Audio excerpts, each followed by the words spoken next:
Hi everyone, आप सभी का और एक नए वीडियो में स्वागत है। तो दोस्तों, अगर आप भी मेरी तरह एक अकाउंटेंट हैं या फिर अकाउंटेंट बनने का तैयारी कर रहे हैं तो आज की वीडियो से आपको बहुत ज़्यादा हेल्प मिलने वाली है। क्योंकि देखिए, आज की इस क्लास में मैं आप सभी को सिखाने वाला हूँ कि आप लेजर को कैसे क्रिएट कर सकते हैं। और देखिए, टैली में जितने भी ग्रुप्स होते हैं तो सारे ग्रुप्स को हम लोग एक एक करके सीखने वाले हैं। और यहाँ पर मैं आपको ये भी सिखाऊंगा कि उस लेजर को कैसे बनाते हैं और उस ग्रुप का यूज़, कौन सा ग्रुप का यूज़ कब किया जाता है। ठीक है, चलिए वीडियो को शुरू करते हैं। तो जैसा कि आप लोग देख पा रहे होंगे, मैं गेटवे ऑफ टैली में आ चुका हूं।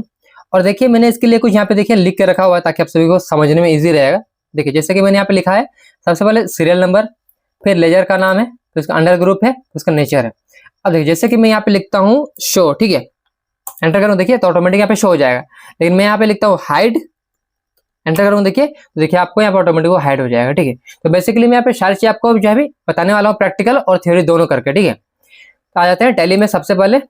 और मैं यहाँ पे आपको दिखाना चाहूंगा ऑल्टर में आकर के देखिए लेजर। तो जैसा कि आप लोग यहाँ पर देख पा रहे होंगे, मेरे पास यहाँ पर ऑलरेडी इतने सारे लेजर बने हुए हैं जो कि मैंने बनाया था। अब देखिए, हम लोग सीखते हैं इसके बाद एक एक करके सारे लेजर को बनाना। उसके लिए क्या करेंगे, आप क्रिएट में जाएंगे, एंटर करेंगे। अब देखिए, जैसे कि मैंने यहाँ पे लिखा, सबसे पहले सपोज करिए मेरा एक बैंक है HDFC, ठीक है, एंटर किया। अब देखिए, सबसे पहले ऊपर में क्या आ रहा है, बैंक अकाउंट। देखिए, बेसिकली जैसे कि कोई भी बैंक में आपका अकाउंट है, ठीक है, ध्यान रहे वो आपका लोन अकाउंट नहीं होना चाहिए, सिंपल नॉर्मल अकाउंट जो कि होता है करंट अकाउंट बिजनेस में। ठीक है, आपका करंट अकाउंट है तो सिंपली आपको लेना है बैंक अकाउंट में।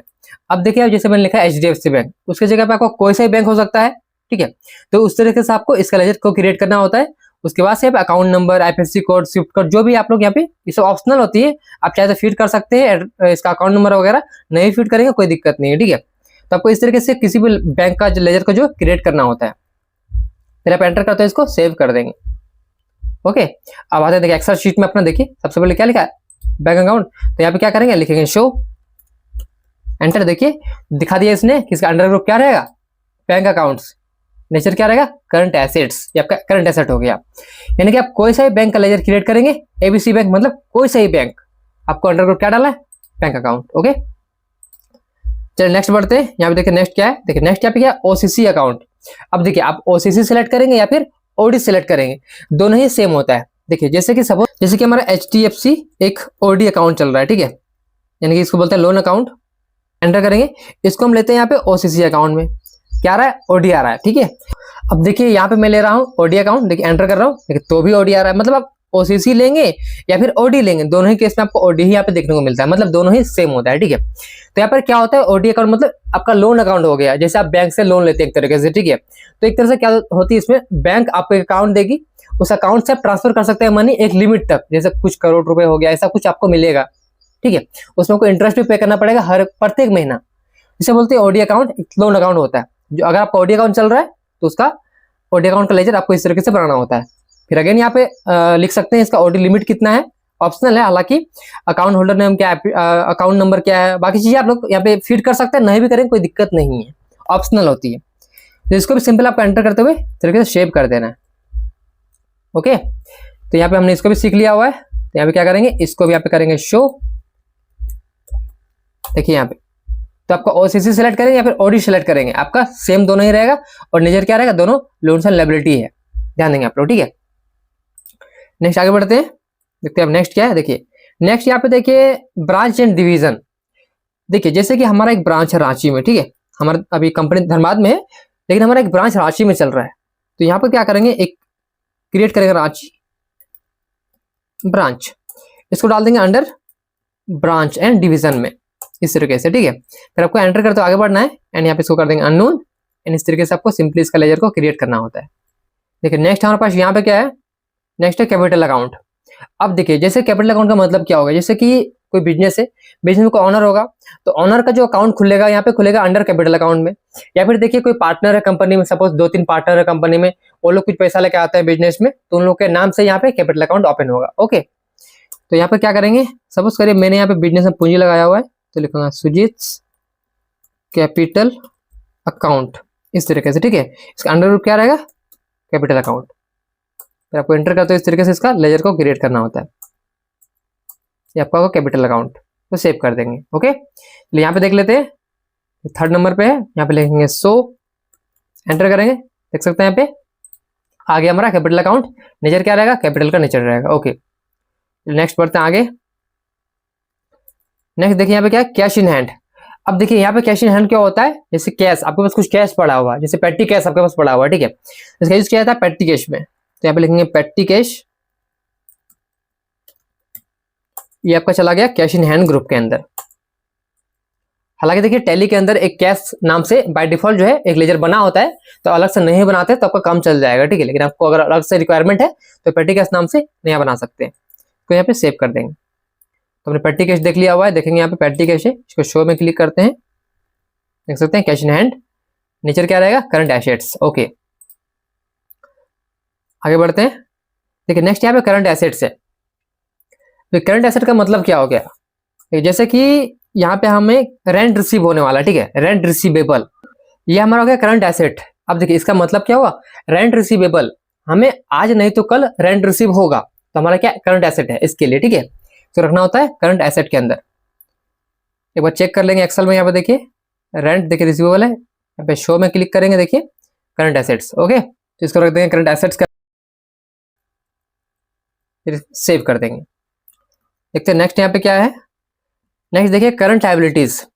अब देखिए आपके ऊपर ढेर सारे लायबिलिटीज भी होंगे, तो उसको रखना होता है आपको करंट लायबिलिटीज के अंदर। जैसे कि यहाँ पे देखिए मैंने यहाँ पे लिखा आउटस्टैंडिंग एक्सपेंसेस, यानी कि जो भी आपका आउटस्टैंडिंग है, खर्चा करने वाले आप वो सब, ठीक है। तो इसको रखना आपको अंडर करंट लायबिलिटीज।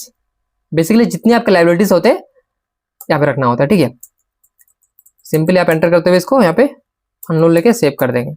अब देखिए इसमें आपका सैलरी एक्सपेंस भी हो सकता है, salary outstanding expenses, rent outstanding expenses, ठीक है, वो सब इसमें आता है। सेव कर देंगे।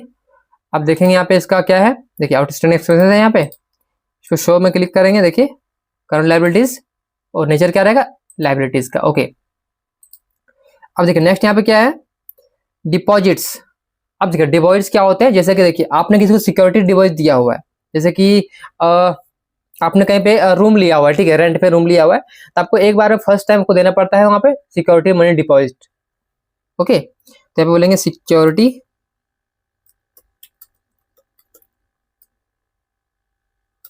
डिपॉजिट, एंटर करेंगे, इसको डाल देंगे डिपॉजिट्स में। फिर आपको सिंपली एंटर करते हुए इसको भी यहाँ पे अननोन करके इस तरीके से सेव कर देंगे। अब देख लेंगे यहाँ पे, देखिए यहाँ पे सिक्योरिटी डिपॉजिट है, तो यहाँ पे लिखेंगे शो, एंटर, देख सकते हैं डिपॉजिट एंड एसेट के अंदर आएगा ये, तो करंट एसेट है। ओके, नेक्स्ट देखते हैं यहाँ पे नेक्स्ट क्या है। अब देखिए नेक्स्ट यहाँ पे डायरेक्ट एक्सपेंसेस। जैसे कि देखिए आप कहीं भी फ्रेट पे कर रहे हैं, इसको बोलते हैं फ्रेट या फिर वेजेस।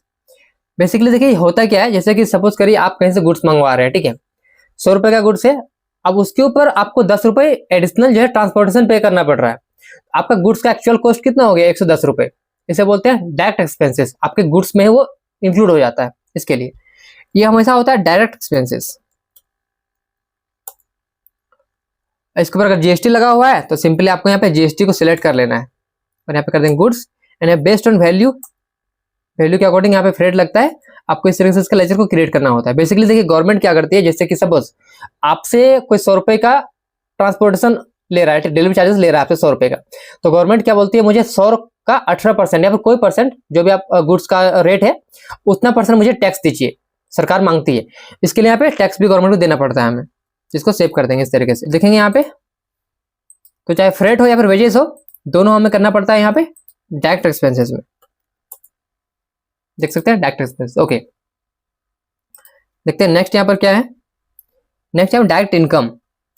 अब देखिए जैसे कि हमें यहाँ पे रेंट रिसीव हुआ, ठीक है, रेंट रिसीव हुआ तो ये हमारा एक तरह डायरेक्ट इनकम हो गया। यहाँ पे लिखेंगे इसको डायरेक्ट इनकम, इसको सेलेक्ट करेंगे, एंटर करेंगे और इसके बाद जीएसटी लगा हुआ है तो आपको यहाँ पे जीएसटी लगा देना है इस तरीके से, ठीक है। फिर यहाँ पे और देखिए ये गुड्स तो नहीं है ना, तो आपको सिंपली गुड्स नहीं लेना है, यहाँ पे आपको देखिए यहाँ पे कर देना जीएसटी एप्लीकेबल एंड जो भी इसके ऊपर आपको जीएसटी रेट लगा हुआ है आपको वो सब सेलेक्ट करना होता है और इस सर्विस लेते हुए आपको इसको सेव कर देना होता है, ठीक है। रेंट सर्विस होता है, ध्यान रखें आप लोग। तो हमने ये भी क्रिएट करना सीख लिया हुआ है। देखेंगे यहाँ पे देखिए इस नंबर पे है, यहाँ पे शो करेंगे, देखिए यहाँ पे क्या हो गया, डायरेक्ट इनकम हमारा हो गया। अब रेंट हो या फिर कमीशन रिसीव आपको हो रहा है, दोनों ही केस में आपको डायरेक्ट इनकम ही रखना होता है। अब देखेंगे नेक्स्ट यहाँ पे क्या है, नेक्स्ट यहाँ पे ड्यूटीज एंड टैक्सेस। अब जैसे देखिए, जैसे कि आप क्रिएट करते हैं ना, CGST हो गया, SGST सब क्या ड्यूटीज एंड टैक्सेस हो गया, करेक्ट। देखो वैसे यहाँ पे होता है TDS, ये भी आपको क्या हो गया, ड्यूटीज एंड टैक्सेस। अब इस तरीके से इसका लेजर को क्रिएट करना होता है। ओके, यहाँ पर इसको शो करते हैं, एंटर, देख सकते हैं GST TDS जो होता है हमारा ड्यूटीज एंड टैक्सेस होता है। अब देखिए नेक्स्ट यहाँ पे डिस्काउंट एंड इंटरेस्ट रिसीव हो रहा है हमें, ठीक है। एक बार यहाँ पे चेक करते हैं लिस्ट में क्या है। देखिए यहाँ पे क्या लिखा है, एक्सपेंस डायरेक्ट। अब देखिए जैसे कि हम यहाँ पे सेलेक्ट करते हैं एक्सपेंस डायरेक्ट, तो देखेंगे तो भी यहाँ पे आ रहा है डायरेक्ट एक्सपेंसेस। और अगर देखिए अगर आप यहाँ पे लेते हैं डायरेक्ट एक्सपेंसेस तो भी देखिए वही आएगा। मतलब बेसिकली देखिए डायरेक्ट एक्सपेंसेस सेलेक्ट करेंगे या फिर देखिए यहाँ पे एक्सपेंस डायरेक्ट सेलेक्ट करेंगे, दोनों ही केस दोनों ही सेम होता है, दोनों ही यहाँ पे आपको सेम देखने को मिलेगा, ठीक है। देखिए यहाँ पे सेम वैसे ही आप यहाँ पे सेलेक्ट करेंगे इनडायरेक्ट एक्सपेंसेस या फिर सेलेक्ट करेंगे एक्सपेंस इनडायरेक्ट, दोनों ही सेम होता है। जैसे देखिए मैं यहाँ पे एंटर कर रहा हूँ, देखिए यहाँ पे क्या आ गया, इनडायरेक्ट एक्सपेंसेस, बेसिकली दोनों सेम होता है, ठीक है। तो देखिए हमने अभी ड्यूटीज एंड टैक्सेस कवर कर लिया था। अब देखिए नेक्स्ट यहाँ पर है एक्सपेंस डायरेक्ट। अब देखिए एक्सपेंस डायरेक्ट सेलेक्ट करेंगे या फिर डायरेक्ट एक्सपेंस सेलेक्ट करेंगे, दोनों ही सेम होता है, ठीक है। देखिए वैसे ही यहाँ पर एक्सपेंस इनडायरेक्ट। अब देखिए ये क्या होता है, देख लेते हैं यहाँ पे। जैसे कि हम किसी को सैलरी पे कर रहे हैं, ठीक है, salary account, salary expenses, sorry salary expenses, enter करेंगे तो ये हमारा हो गया इनडायरेक्ट एक्सपेंसेस। ओके, अब देखिए यहाँ पे इनडायरेक्ट एक्सपेंसेस सेलेक्ट करेंगे या फिर देखिए यहाँ पे सेलेक्ट करेंगे एक्सपेंस इनडायरेक्ट, दोनों ही केस में आपको यहाँ पे इनडायरेक्ट एक्सपेंसेस ही देखने को मिलेगा। ओके, दोनों ही सेम होता है। तो यहाँ पे आपको इस तरीके से लेजर को क्रिएट करना होता है। इसके ऊपर GST बेसिकली नहीं लगता है, तो यहाँ पे कर देंगे नॉट एप्लीकेबल, यहाँ पे इस तरीके से शेप कर देंगे। अब देखिए नेक्स्ट यहाँ पे क्या है, देखिए नेक्स्ट यहाँ पे फिक्स एसेट। अब देखिए यहाँ पर जैसे मैंने लिखा पे कार, ठीक है। अब देखिए यहाँ पे आप लोग चीज ध्यान देंगे, बहुत इंपॉर्टेंट चीज है, जब भी आप कुछ लेयर को क्रिएट करते हैं तो आपका स्पेलिंग ध्यान से लिखना है। स्पेलिंग गलत करेंगे तो आपका रिपोर्ट गलत बन जाएगा, ठीक है। जैसे कि मैंने यहाँ पे लिखा कार, तो यहाँ पे कार का स्पेलिंग आपको ऐसा नहीं लिखना कि ऐसे ऐसे करके लिख दें कार, कार गलत हो गया ना ऐसा में, तो आपका स्पेलिंग हमेशा ध्यान रखना है, स्पेलिंग कभी गलती नहीं करना है। तो यहाँ कार है तो कार लिखेंगे। अभी फिक्स एसेट है तो कर देंगे यहाँ पे फिक्स एसेट। इस तरीके से इसका लेजर को क्रिएट करना होता है।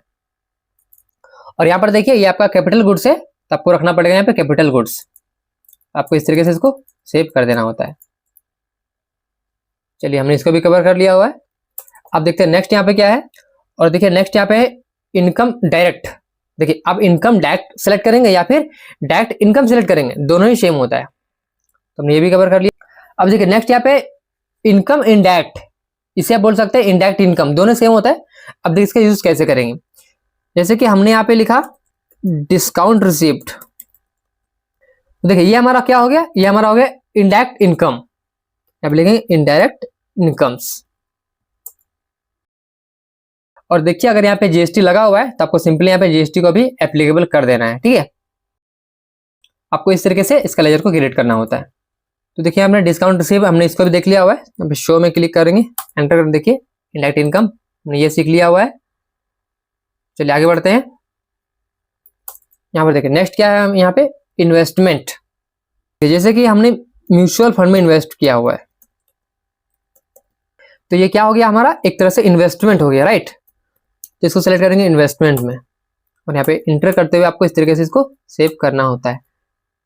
चलिए इसको भी एक्सेल में देख लेते हैं। यहाँ पे शो में देखेंगे, एंटर करेंगे, देखिए क्या है इन्वेस्टमेंट हमारे तरह से एसेट होता है। ओके, नहीं देखिए स्टाफ एडवांस या लोन गिवन, ठीक है। तो हमने सपोज यहाँ पे स्टाफ को जो है एडवांस दिया हुआ है या फिर लोन दिया हुआ है, तो इसको आपको इसके अंदर रखना होता है। किसके अंदर, तो लोन एंड एडवांस के अंदर, देखिए यहाँ पे इसके अंदर।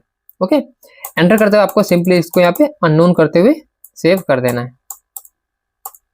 हमने इसको भी देख लिया हुआ है तो यहाँ पे इसको भी करेंगे सो, एंटर, देख सकते हैं loans and advance asset. Next देखिए यहाँ पे क्या है, बैंक लोन या कार लोन। तो पहले यहाँ पे देखते हैं हमने कहाँ तक देख लिया। देखिए तो हमने अभी देखिए यहाँ तक कवर कर लिया हुआ है। अब देखिए नेक्स्ट यहाँ पे लोन्स एंड लायबिलिटी है। देखिए जैसे कि हमने एक लोन लिया हुआ है कार लोन, ठीक है। तो लिखते हैं यहाँ पे कार लोन अकाउंट, तो कार हमने लोन में लिया हुआ है तो यहाँ पे क्या होगा लोन्स एंड लायबिलिटी। कार क्या हमारा लोन हो गया, कार का हमें पेमेंट करना पड़ेगा बैंक वाले को। तो यहाँ पे आपको इस तरीके से इसका लेजर को क्रिएट करना होता है, इसको अननोन कर देंगे एंड आपको सेव कर देना है इस तरीके से। हमने ये भी सीख लिया हुआ है। चलिए इसको भी यहाँ पे लिस्ट में से शो कर देंगे, एंटर। सो लिखेंगे यहाँ पे, एंटर। देखिए लोन्स एंड लायबिलिटी, नेचर क्या रहेगा, लायबिलिटीज का नेचर रहेगा। चलिए आप देखते हैं यहाँ पे नेक्स्ट क्या है। देखिए नेक्स्ट यहाँ पे मिसलेनियस एक्सपेंसेस एसेट। देखिए बेसिकली ये होता है प्रिलिमिनरी एक्सपेंसेस। अब देखिए क्या होता है, जैसे कि देखिए सपोज करिए कोई बिजनेस स्टार्ट हो रहा है, ठीक है। तो बिजनेस को स्टार्ट करने से पहले आपको जीएसटी रजिस्ट्रेशन में कुछ खर्चा करना पड़ेगा, या प्रोडक्ट मार्केटिंग में कुछ खर्चा करना पड़ेगा। तो ये सब जितने बिजनेस स्टार्ट होने से पहले जो खर्चे होते हैं ना, उसे बोला जाता है प्रिलिमिनरी एक्सपेंसेस। तो इसे भी जो है बैलेंस शीट में शो किया जाता है। हालांकि इसका यूज बहुत कम होता है, ना के बराबर, बट आपको पता होना चाहिए इसके बारे में। इसको डालते हैं अंडर मिसलेनियस अकाउंट में, यानी ग्रुप में। एंटर करते हुए इसको शेप कर देंगे। यहाँ पे शो में एंटर करेंगे, देखेंगे इसका अंडर ग्रुप क्या रहेगा, देख सकते हैं यहाँ पे ये रहेगा। ओके, देखेंगे नेक्स्ट यहाँ पे क्या है। नेक्स्ट देखिए यहाँ पे प्रोविजंस। अब देखिए प्रोविजंस क्या होते हैं, बेसिकली देखिए ऐसे अमाउंट जो आपको फ्यूचर में पे करने पड़ेंगे, जैसे कि प्रोविजन फॉर सैलरी। यानी कि देखिए जैसे सपोज करिए अभी चल रहा फाइनेंशियल ईयर 25-26, तो जो फाइनेंशियल ईयर 25-26 क्लोज हो जाएगा, मार्च का महीना चलेगा। सपोज करिए आप उस टाइम जो है उसको एम्प्लॉय को सैलरी नहीं दे रहे हैं, उसका सैलरी आप देंगे अगले साल, यानी कि फाइनेंशियल ईयर 26-27 में। उस केस में आपको जो है प्रोविजन फॉर सैलरी बुक करना पड़ेगा। ओके, इसे बोलते हैं प्रोविजन। इसका अंडर क्या रहेगा, प्रोविजंस।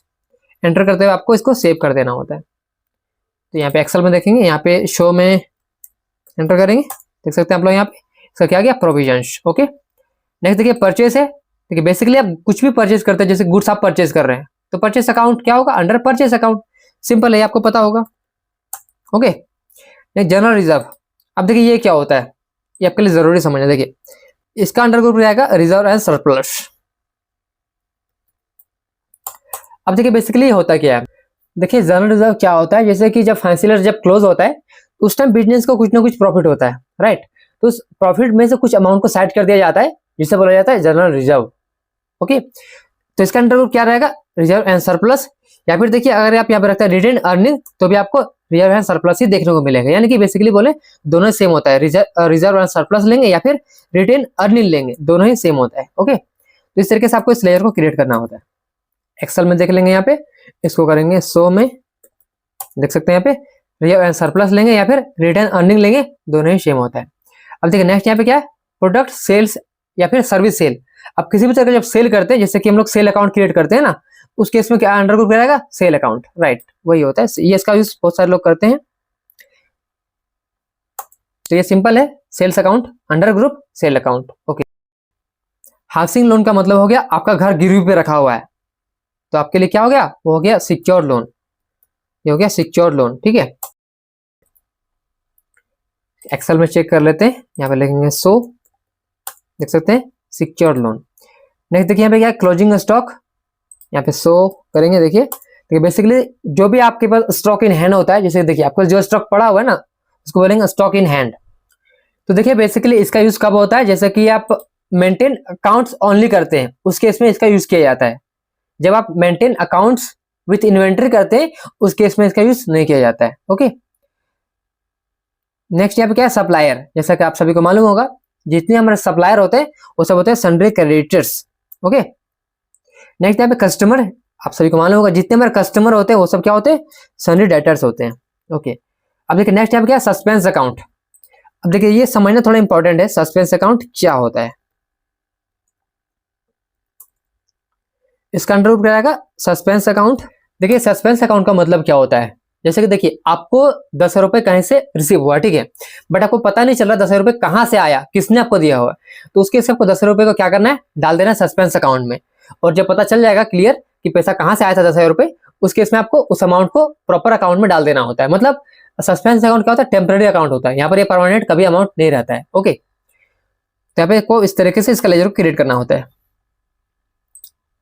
इसको यहाँ पे शो में चेक करें, देखिए तो ये हमारा हो गया सस्पेंस अकाउंट। लास्ट में लोन फ्रॉम फ्रेंड्स,